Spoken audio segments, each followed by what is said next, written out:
Saxon's Calculus, Lesson 82, is about fluid force. And the key information here that you need to take away is that we will have 9,800 newtons per meters cubed for the weight density of water. Guess I should clarify that. Water. So the weight density for water, and that's what you're going to use in these equations. Also, you need to know that the pressure at the depth of H is W multiplying with H. And then the pressure exerted by a fluid at a depth H below the surface of the fluid is equal in all directions. And that's an important clarification. And then let's jump to example 1. So we have a rectangular tank that is 6 meters deep, and it is filled with water to a depth of 5 meters, as shown. Find the total force exerted by the water on the end of the tank. So what we're going to do to find our total force is to integrate. So in this example, from 0 to 5, and I need to have my 9,800 newtons per meters cubed multiplying with the area for this tank.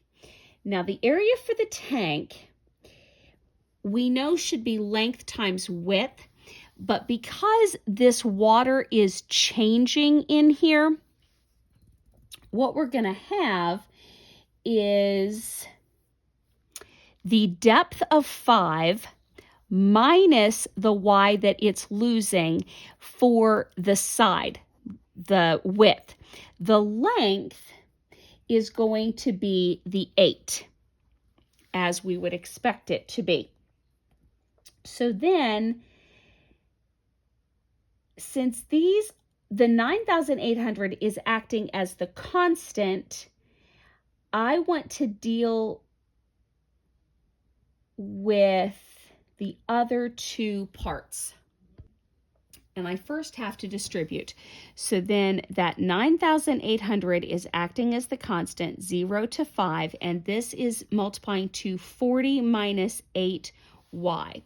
So then when we integrate 40, we're going to get 40y minus, and then that goes to a 2, so minus 4y squared. And now we're plugging in from 0 to 5, and of course we still have that 9,800 in front. When we plug in 5, I'm not sure I probably can't do it in my head, but the 0 is meaning there's nothing that's going to subtract. That's 100. I would calculator that. So 200 minus 100, well, yeah, okay, 200 minus 100 is 100. We have nothing else to subtract that. Multiply with the 9,800, so 9, oops, no comma there, 980000, because we were multiplying by 100. So yes, 980,000 newtons for example 1. Example 2, I'm going to pause while I draw this. So example 2 is this figure where the figure shows the end of a tank 6 meters deep filled with liquid to a depth of 5 meters as shown. Express the total force on the end of the tank as a definite integral if the weight density of the liquid is 4,000 newtons per cubic meter.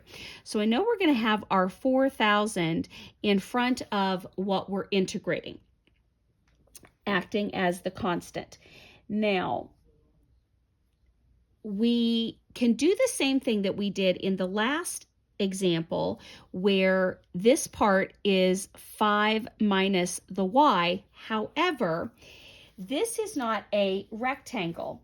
And so I have to treat this one differently by finding what the equation of this line is. Because it said the force at the end of this tank. And so since I'm talking about here, what we're going to do is find the equation of this line. So to find the equation of a line, I need to find its slope. So the difference between the 8 and the 10 is 2. That's my run. And then the rise is a full 6. So that makes the slope of this y equals 3x plus b. And then I would need to find the b. So I would use the end of the tank here as being 8 over and 0 up for the point here to solve for the b. So 8 times 3 is the 24 plus the b, and then that equaled 0. So the b would be negative 24. So we have the equation y equals 3x minus 24. But in here, I need to solve for the x so that I have the y being plugged into my equation because y is what I have here. So 3x equals y plus 24 because I moved it over. And then 1/3 y plus 8. So I want to use 1/3 y plus 8 as the other part to my area piece that I'm doing. It's not truly area, but I hope you're getting the idea. So now we still have that 4,000, and we need to fix this to 5/3 y minus, make sure I did that right, minus 8. Just a second. I need to be foiling this, and my brain is not. 5 times this is this part. 5 times 8 should be positive 40. Then negative y times this would be negative 1/3 y squared, and then minus 8y. Okay.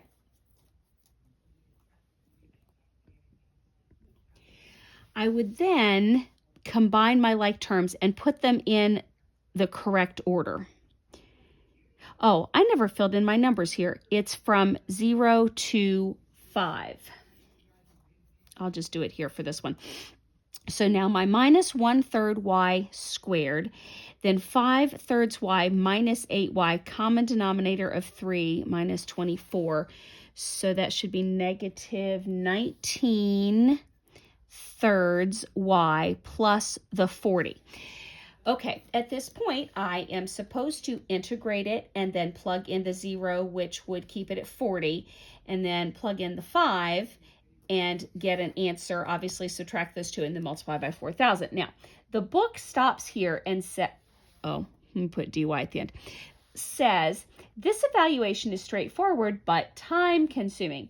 The example is a problem about the application for the integral, not designated to provide practice in evaluating it.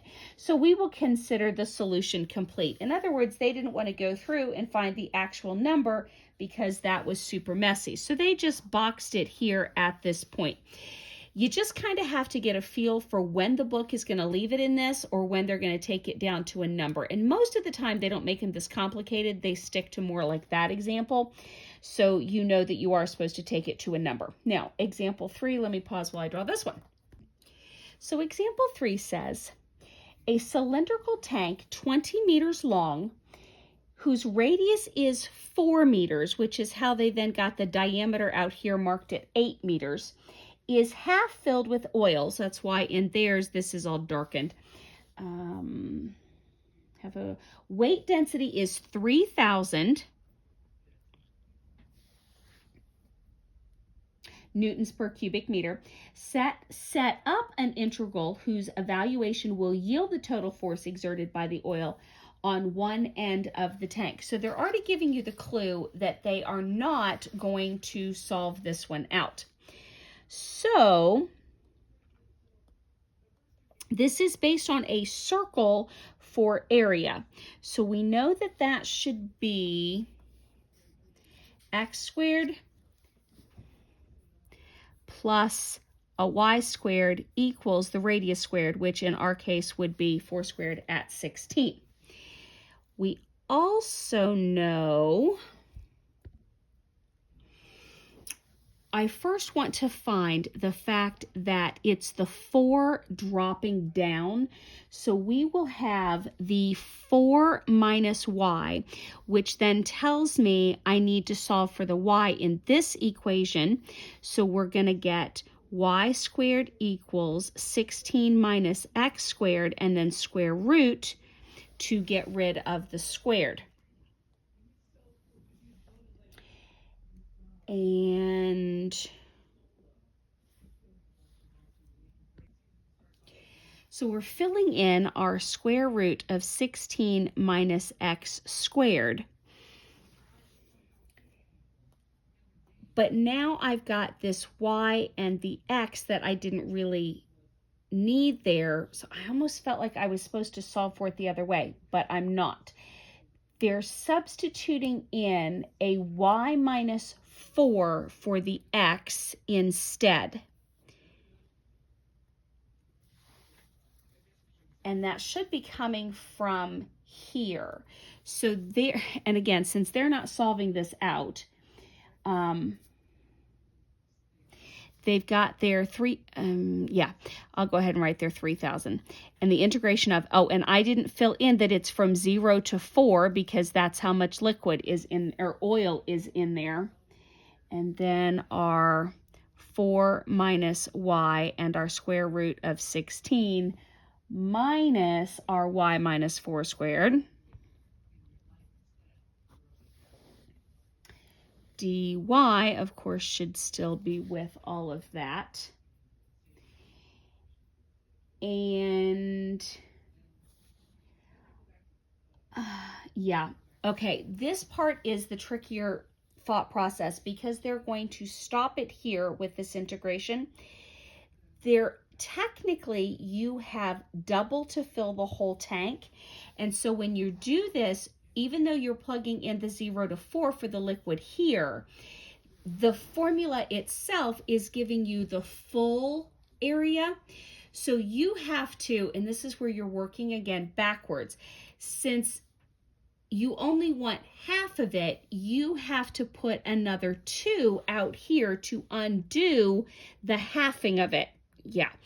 And they then listed their 3,000 not as a constant, but in here with the rest of this formula. And I say it should be out with the rest of the constants. They also do a manipulation here with this part and give a secondary answer. I say you're okay to leave it at here because it's already messy as it is.